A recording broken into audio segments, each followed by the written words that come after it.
Welcome. Drink with James, episode 36.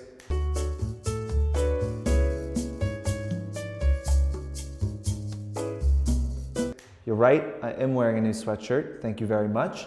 Last night we had a For You, well, it's last night from when I was recording this, not last night from when this is published, but go on Facebook. We had an amazing For You last night. I think we had 65 influencers here in the office.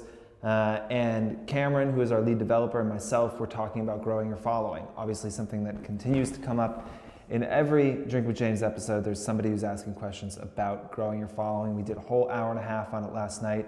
Cam focused on Google Analytics, SEO, SEM, things like that. I focused on Instagram. I think there is some really valuable stuff, so check it out. It's on our Facebook under For You. Tim will put a link up here. Definitely take the time to watch that. We're alone here. We're gonna have a guest. We're filming another one tomorrow. We're super excited about a guest we have coming on tomorrow. And you guys really love the Justin Bridges episode, and I appreciate, like, Tim and I have gotten so many emails, and I know Justin did as well. And it seems like y'all want more of those kind of conversations that I'm having with influencers. So we're gonna continue to try and bring in like insane talent who's smarter and more interesting and better looking than myself to teach some of this stuff as well. Also exciting is next week, Tim and I are going to be down in Sea Island for the Southern Sea Conference. So we're going down to South Georgia. We're doing a little Drink with James live down there.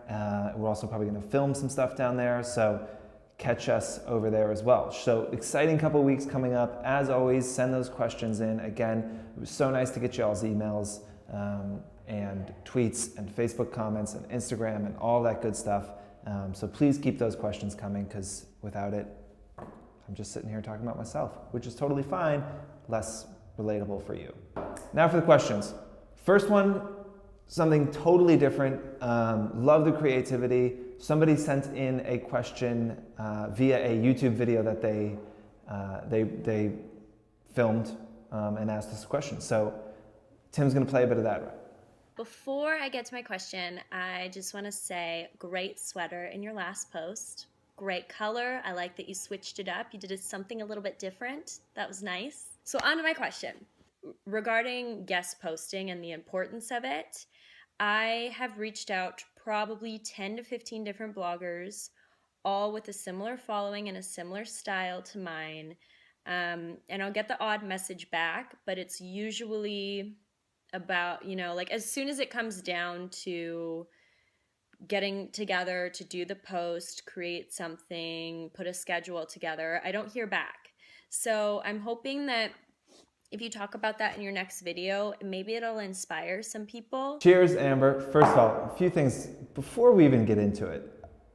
First of all of you should send in video questions. And if you do, you're gonna wanna first compliment my clothing and tell me how good I look. Then you're gonna wanna tell me that I'm a good photographer. And certainly you should be drinking. So Amber, first of all, thank you so much. Super creative. We loved it. Tim sent it to the whole company today. He was very excited, which gets us all very excited. But let's get into the meat of the question, guest posting. So yeah, it's something we've talked about here on the show a few times, and it's something that I do think is very valuable. But I do think it can be hard to get it can be hard to get anyone to answer an email and do something. So if you are struggling, you reach out and you say, let's do a guest post. Here's the thing. The problem is, I think there's a lot of unknowns. What is this guest post gonna be? What is it gonna do? How is it gonna work? Do I think I'm gonna get anything? What might help is if you come up with a project for a brand, maybe it's unpaid or something, but you come up with a project for a brand that involves a few influencers and then go out and find those influencers. I've seen other people do this and it works well. Go to a small up-and-coming brand and say, yeah, I could do a post for you, but what if we did a video with 3 other influencers who are in Canada? I know a few of them, they're really awesome. Would you repost that? And then they say yes. So now you go to them, and instead of just saying, hey, do you want to do this collaboration together? Let's try and share following. Let's try and do something together. You say, hey, I've got this brand. They want to do something with a couple influencers. I thought you would be really great for this. Are you in? Right? That's a lot different conversation. There's no uncertainty about what is this going to look like? What am I going to have to do?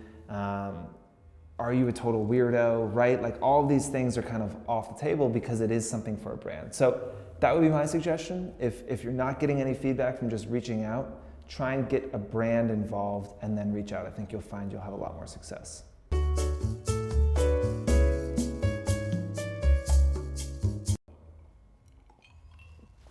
If you're a blogger, you're building a brand every day, right?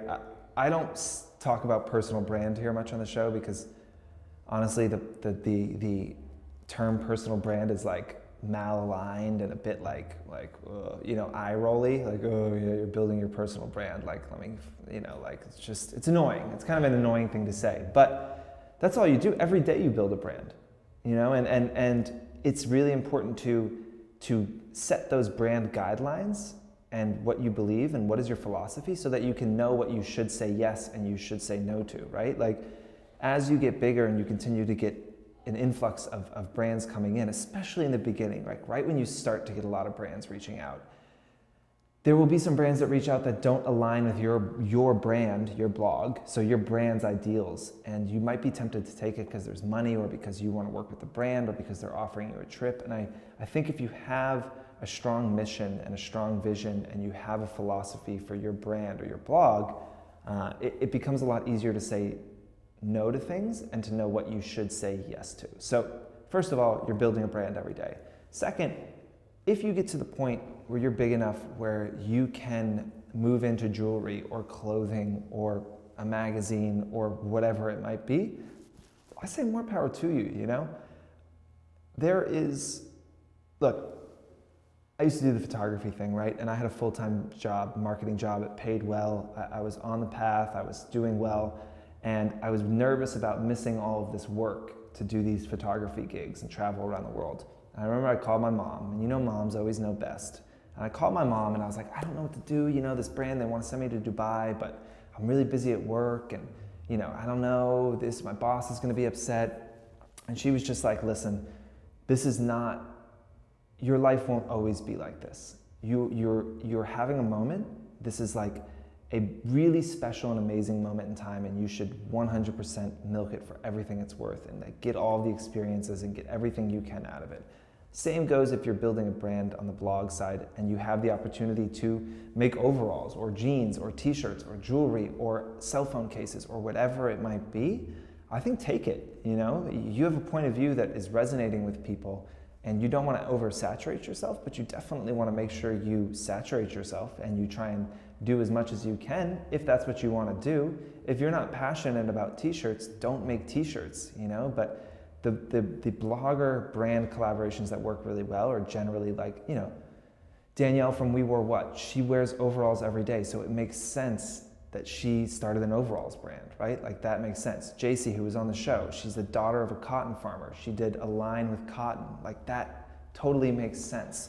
If it makes sense and you're passionate about it and you have a unique point of view, I say go for it, But if you're just trying to make a little bit extra money, I've found, from what I know of these things, it's not like they're huge money makers. There's a lot easier ways as an influencer to make money than creating product.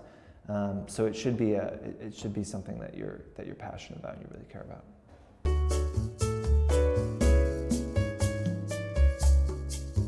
So we talked about this last night. Actually, Tim is a bit of an expert in this, and he talked about it a little bit. But I think that Facebook and Instagram ads are massively underutilized by influencers. They're cheap. They're easy to learn how to use. They're unbelievably effective, and I think all of you should take $50 this month and you should try and run some Facebook ads. You can email Tim at Forecard, it's right here.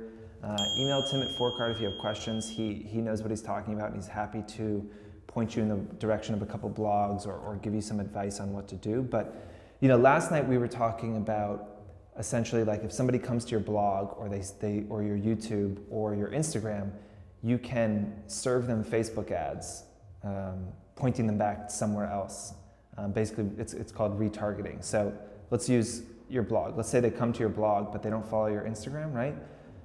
So they come to your blog, then the next time they go to Facebook, you can run an ad getting them to try and follow you on Instagram, right? So there's things that you can do that are super effective. Cameron, again, I encourage you to watch the video from last night on growing your following because we talked about this for 15 or 20 minutes. But Cam also said if you run Google ads, which work really well as well, you should always be pushing to specific posts. So not pushing to your overall blog or your overall Instagram, but push to specific posts, you're more likely to convert there. So I think spending a little bit of money certainly works, and that is, if it were me and I was trying to get more attention to my blog or my YouTube channel or my Instagram, I would probably start running some ads.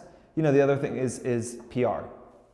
So PR, I don't think we've talked about much. We have a little bit about getting a publicist, but how to do PR, I think similar to when we were answering Amber's question and we were talking about getting a group together, you want to do the same thing. If you want a reporter to write about you, let's take Amber, right? Amber's Canadian, and we all might be Canadian soon if things keep going the way they are. But if Amber wanted to get an article written and she went to a reporter and said, hey, I'm Amber, I have this really great blog, write an article, they would say no. If Amber got 10 Canadian bloggers together and said, hey, there's this whole Canadian blog thing happening and it's different than American bloggers in these 5 ways. Will you write an article that is 5 ways Canadian bloggers are different than US bloggers and include me? They will do that, right? You have to bring the reporter the story. So if you have a group of friends who are doing something interesting, or you're in a group of influencers that are different, or you can think of the story. What would the story be, and how is it bigger than you? It can involve different brands, whatever it might be. Bring that to a reporter, and you basically hand them a story on a plate, and it's much easier for them. But until you're blonde salad level man repeller, nobody's going to write just a piece on you. You need to be part of a larger trend. So PR, marketing. These are very basic things in brands. Every brand does them, but I don't think influencers do it enough. So that would be my suggestion. That's it. We're done. Look, we're busy though. Again, we're shooting a really good episode tomorrow. We're super excited about. Tim and I are out of town next week, shooting down in Sea Island. So hopefully there's going to be a lot of sun. I'll probably do it in a bathing suit just because I can. I'm not actually going to do it in a bathing suit, but again, keep those questions coming, and we'll see you next week. Cheers.